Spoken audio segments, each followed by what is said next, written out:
Welcome to my channel. Subscribe, listen, and enjoy my stories every day. It's a sunlit Thursday morning, the kind that promises adventures, as I sit doubled over the kitchen table, the harsh smell of disinfectant blending oddly with the lingering aroma of freshly brewed coffee. My hands tremble, clasping a steaming mug, as beads of sweat dot my forehead, not from the heat of the drink, but from the fever that came out of nowhere 2 days before our long-awaited family vacation. "Liam, you really look terrible," Amanda says, her brow furrowing with a mixture of concern and frustration as she leans across the table, her hand brushing mine. "Are you sure you shouldn't see a doctor?" I manage a weak smile, shaking my head. "It's probably just a flu. Bad timing, I guess." Amanda bites her lip, glancing at the stack of travel brochures, vibrant pictures of Barcelona, that now seem like a taunt. "We've planned this for months.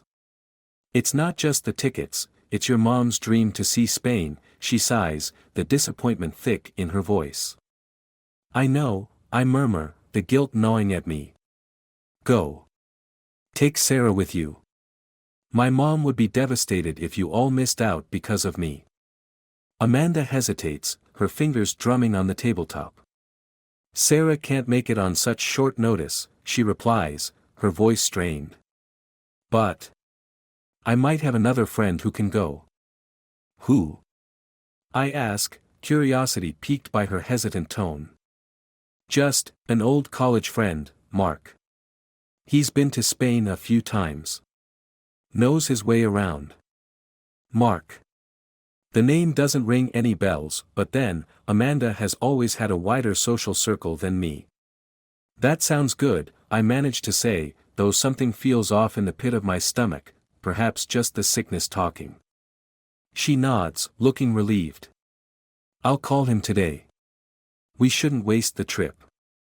"Sure," I say, pushing back from the table to head towards the bathroom, my body aching. Behind me, I hear the soft tap of Amanda's phone screen as she presumably texts this mysterious Mark. Days pass in a blur of fever dreams and the distant sounds of everyday life, from which I'm oddly detached. When Amanda calls to check in from Barcelona, her voice is bright, almost too cheerful. "It's beautiful here, Liam. Mom says hi. We all wish you were here." "Feeling any better?" she asks, though it sounds more like a courtesy than concern. "A bit," I reply, trying to keep my voice even despite the nausea that clenches at my stomach. "I'll bring you back some of that Spanish wine you like," she offers, and we say our goodbyes.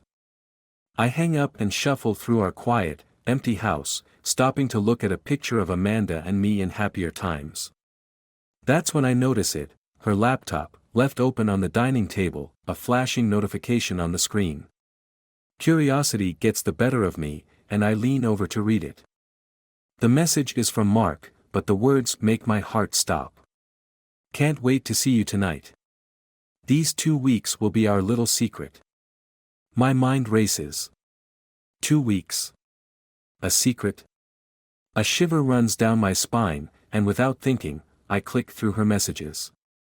They reveal a story so different from the one I know, a narrative filled with lies, secret meetups, and chillingly, a note about ensuring I'd be out of the picture for the trip. The room spins as the truth crashes down on me, and I'm left shattered, sitting amidst the ruins of what I thought was my happy marriage. I had to confront her, confront this betrayal. But how? What would I even say? As I ponder my next steps, one thing becomes crystal clear: our paths are about to diverge, and there's no turning back. The moment Amanda steps through the door, returning from Spain, the air tightens with unspoken tension. The foyer, once a place of joyful reunions, feels cold, unwelcoming. Her smile fades as she notices my grim expression. "Liam. What's wrong? You look different." Amanda drops her bags, her eyes scanning my face, searching for clues. "We need to talk," I say, my voice steadier than I feel. I lead the way to the living room, where each step seems to echo louder than the last. Once seated, Amanda fidgets, her hands clasped tightly in her lap. Is everything okay with your health? She asks, concern threading her words, but I see the underlying nervous flicker in her eyes. It's not about my health, I reply, pausing to gather the strength to confront her. It's about you and Mark. Her face blanches. What about us? I saw the messages, Amanda. Our little secret. What was that about? My voice cracks under the strain of betrayal. She opens her mouth, then closes it, a battle of words behind her lips. Finally, she whispers, "It's not what you think." Then explain it to me. Make me understand, because from where I'm standing, it looks pretty clear. The anger surges, but I keep it in check, needing to hear her side, even if just to gauge the depth of her deceit. Amanda's eyes well up with tears, a mix of fear and remorse. It started as nothing, just flirting. But, Liam, I felt so alone. You were always busy, we barely talked, and Mark, he was there. Her voice is a mixture of pleading and defense. So you poisoned me? The accusation hangs heavy between us. No. The vehemence in her voice startles us both. I never wanted to hurt you. The sickness, it wasn't me. I swear, Liam. Please, you have to believe me. I shake my head, the pieces not fitting together. Why should I? Before she can answer, the doorbell rings, a sharp, intrusive sound that seems oddly fitting for the moment. I stand to answer it, my legs shaky. At the door stands a middle-aged man with a kind face, accompanied by a younger woman, her features stern. Liam. I'm Detective Barnes, and this is my partner, Detective Choi. We need to speak with Mrs. Amanda regarding an ongoing investigation about her associate, Mark. Amanda appears at my side, her face ashen. What's happened? Detective Choi steps forward. Mr. Mark Donovan was found deceased this morning. We believe foul play was involved. Your name came up during the investigation. The room spins as I turn to Amanda, her face a mask of shock and horror. I didn't know, she stammers. I swear, I had no idea. As the detectives enter, inviting us to sit down, a flurry of questions begins. Each answer Amanda gives seems to dig her deeper into a pit of mystery and suspicion. I watch, torn between my feelings of betrayal and the dawning realization that there might be more to the story than a simple affair. We also need to verify your whereabouts over the past 2 weeks, Detective Barnes says, his gaze piercing. I was here, in Spain, with family and Mark, Amanda admits, her voice barely a whisper. We'll need all travel documents and communications between you two for the past month, Detective Choi adds, her notebook poised for notes. As the detectives continue their questioning, I sit silently, the weight of the situation settling on my shoulders. Was Amanda an accomplice in something far darker, or merely caught in an unforeseen tragedy? Either way, our life together was crumbling, and the path ahead promised only more shadows and doubts. The detective's departure leaves a silence that fills our home like a thick fog, tangible and suffocating. Amanda sinks into the couch, her hands trembling, her eyes fixed on the muted patterns of the carpet. I stand by the window, looking out but seeing nothing, the stark reality of her betrayal and Mark's mysterious death clouding my vision. After moments, or is it hours, of silence, Amanda finally speaks, her voice a fractured whisper. Liam, I don't know what to say. Say it's not true, I reply without turning, my voice edged with desperation. Tell me there's a misunderstanding, that you didn't betray me, that you had nothing to do with his death. She rises slowly, her movements hesitant as she approaches me. I can't explain everything right now, she begins, stopping a few feet away. But I wasn't involved in his death. Our affair, it was a mistake. A terrible, selfish mistake, but it had nothing to do with what happened to him. I face her, the anger and hurt swirling inside me. How can I trust anything you say? The woman I loved, the woman I married, couldn't do the things you've done. I'm still that woman, Liam, she pleads, her eyes searching mine for any sign of belief. Are you? I question sharply. Because that woman wouldn't lie, wouldn't cheat, wouldn't stand here wrapped in mystery. Her face crumples, tears streaming down her cheeks. I want to make this right. But I need help. I need your help, Liam. The plea stops me cold. Help her. After everything. Yet, the part of me that still loves her, the memory of who we once were, holds me back from walking away.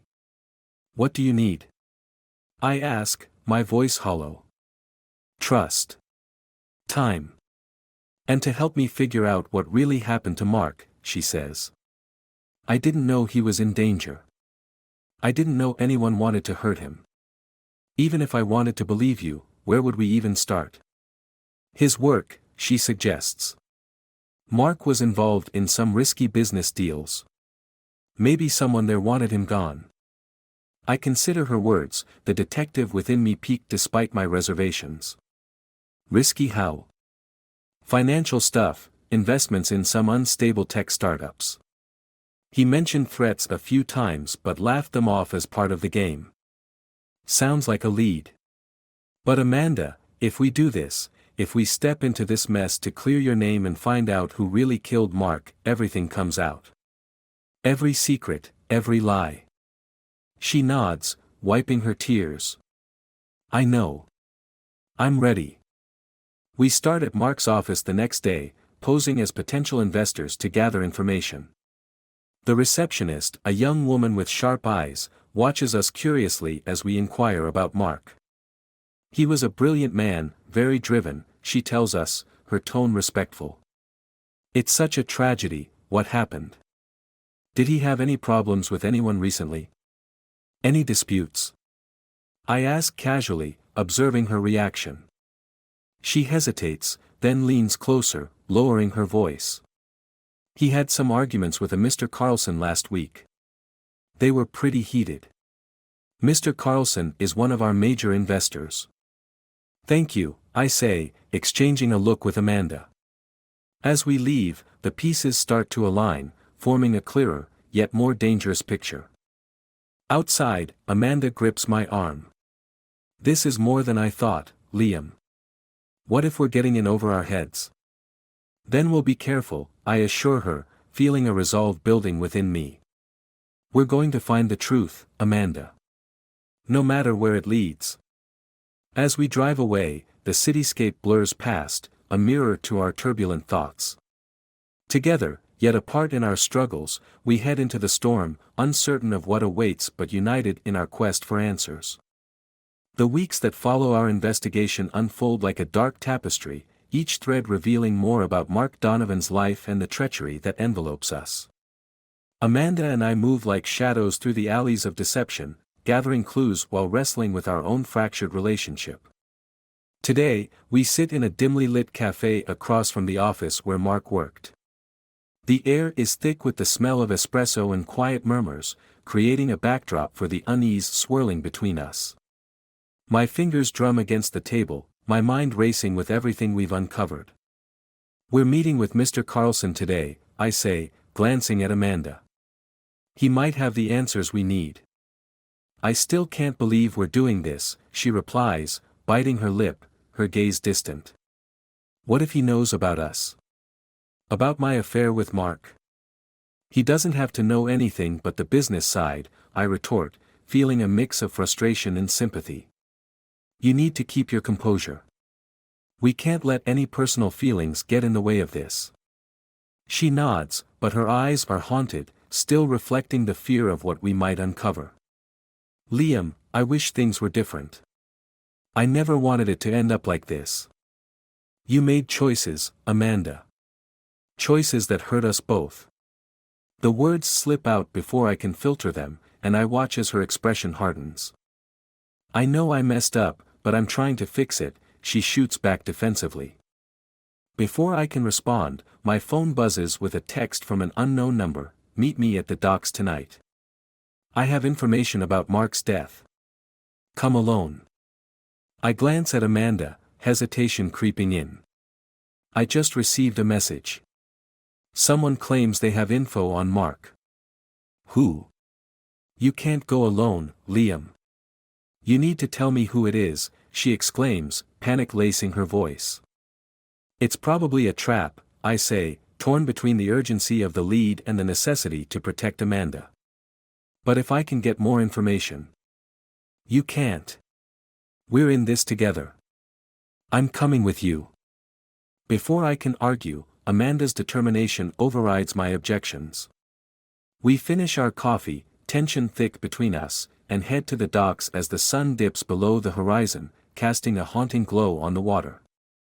The docks are eerily quiet when we arrive, the wooden planks creaking underfoot as we walk toward the designated spot, an abandoned warehouse at the far end. A figure stands at the edge of the shadows, silhouetted against the dim light from a flickering street lamp. Who are you? I call out, my voice steady despite the pounding of my heart. Just someone who knows the truth about Mark. The voice is low and gravelly as the figure steps into the light. It's a man in his 30s, scruffy but sharp-eyed. He was mixed up in something big, money laundering, embezzlement. He had enemies. Amanda and I exchange glances, a mix of disbelief and fear creeping in. What does that have to do with his death? I demand. He had plans to go public, expose everything. But not everyone wanted that. They wanted him silenced. The man pauses, looking directly at Amanda. You're involved, aren't you? You were with him. Amanda's face drains of color. I had nothing to do with his death, she protests, her voice rising in panic. Except for the fact that you were the last one seen with him. You put yourself right in the line of fire. Enough. I yell, the anger bubbling over. What do you want from us? If you know something, just tell us. I want to help, he says, holding his hands up defensively. But if you're mixed up in this, it's only a matter of time before they come for you. Before I can respond, a low rumble of engines echoes across the docks. I look up to see headlights piercing through the darkness, illuminating several vehicles speeding toward us. Run! I shout, grabbing Amanda's arm as we dart into the shadows. The sound of screeching tires and shouts fills the air as we race toward the safety of the nearby alley. We take cover behind a dumpster, breathing heavily as the figures emerge from the vehicles, faces masked and menacing. I glance at Amanda, her eyes wide with terror. This is it, I whisper, my voice barely audible over the commotion. We need to split up. No. We can't, she pleads, grabbing my sleeve. We'll get caught. Trust me, Amanda. This is our only chance. I pull away from her grip. Meet me at the coffee shop where we started. I'll find you there. I promise. I dash away, heart racing as I navigate through the maze of crates and alleyways. The sounds of pursuit echo behind me, growing fainter as I weave my way toward the street. Hours later, I sit in the coffee shop, heart pounding, waiting for Amanda. The world outside feels unreal, each passerby a stranger as I replay everything that happened in my mind. When the door swings open, it's not Amanda but the man from the docks. He looks panicked, eyes darting around the room before locking onto me. Where's Amanda? I demand, fear surging through me. She's not coming, he says, his voice low. You need to listen to me. She's part of this. She was involved with Mark's business dealings more than she let on. My stomach drops. What do you mean? No, she wouldn't. Mark was planning to leave her. She knew he had enemies, and she didn't want to lose him. When he decided to go public, it scared her. She had everything to lose. You're lying. I snap, rising to confront him. You're trying to manipulate me. I'm trying to save you, he insists. If she's mixed up with this, you have to get out. The people who killed Mark won't stop there. Just then, the door bursts open again. I turn, heart racing, and find Amanda standing there, her face pale, eyes wild. "Liam," she cries, rushing toward me. "You have to listen to me. I'm innocent. I didn't want him dead. I just wanted to be happy again." But the truth weighs heavily on me, and I take a step back. "What else have you been hiding, Amanda? How do I know you're not in this up to your neck?" She falters, her expression shifting from desperation to realization. You don't trust me." "No. How can I?" My heart aches at the words, but the betrayal lingers like a poison. "You put me in danger, and I can't be a part of this anymore." As the weight of my decision hangs between us, I see the anger flare in her eyes. "You think I wanted this? I was trying to survive, just like you." The man interjects, looking between us. "You both need to get out of here. Now." But I'm already moving away from Amanda, my heart breaking. "I can't do this, Amanda. I won't be part of your lies anymore." She steps forward, tears streaming down her face. "You're making a mistake. We can still fix this." "No. It's over." I turn, pushing through the cafe door, leaving the ghosts of our shattered trust behind. The world outside feels different now, as if I'm stepping into an unknown territory. The last thing I hear as I walk away is Amanda's anguished scream, echoing in my ears like a haunting refrain. From that moment on, our paths diverge forever, two lives torn apart by deception, betrayal, and a darkness neither of us could escape. I walk into the night, knowing that while love once flourished, it has now withered under the weight of our choices, and there is no turning back.